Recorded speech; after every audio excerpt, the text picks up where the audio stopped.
भल्या पहाटे डोळे लागताच कारवरील नियंत्रण सुटलं, भरधाव वाहन झाडावर आदळलं, कारचा चक्काचूर. तपोवनामधून पंचवटी अमरधामकडे जाणाऱ्या रस्त्यावर पहाटे 3 वाजता भीषण अपघात झाला. अमरधामच्या संरक्षक भिंतीजवळ असलेल्या झाडावर आदळल्याने भरधाव होंडा सिटी कारच्या पुढील भागाचा अक्षरशः चक्काचूर झाला.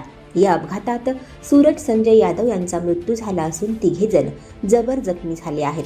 पहाटे 3 वाजता सुनसान रस्त्यावर छोटेसे वळण असल्याने ते लक्षात न आल्याने कारवरील नियंत्रण सुटून हा अपघात झाल्याचा प्राथमिक अंदाज आहे.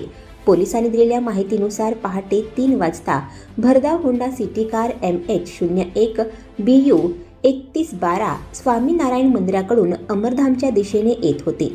कन्नबार पुलाखाली असलेले खड्डे व पुढे असलेले छोटेसे वळण यामुळे चालकाचे कारवरील नियंत्रण सुटले आणि साधारण 110 किलोमीटर वेगाने धावणारी कार झाडावर आदळली.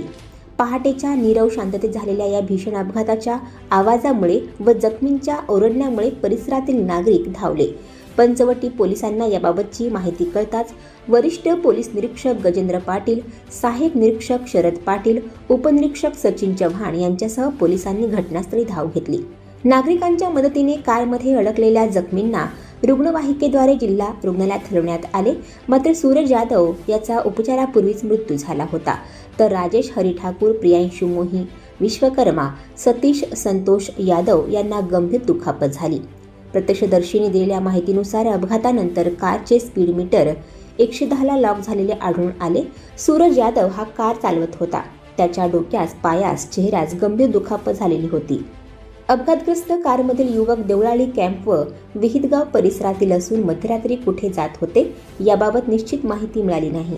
मात्र तपोवनाकडून अमरधाम रस्त्यावर रात्री 10 नंतर फारशी वर्दळ नसते, त्यामुळे पहाटे 3 वाजता भरधाव कार घेऊन युवक कुठे जात होते हा प्रश्न अनुत्तरितच आहे. 4ही युवक 21 ते 25 वयोगटातील आहेत.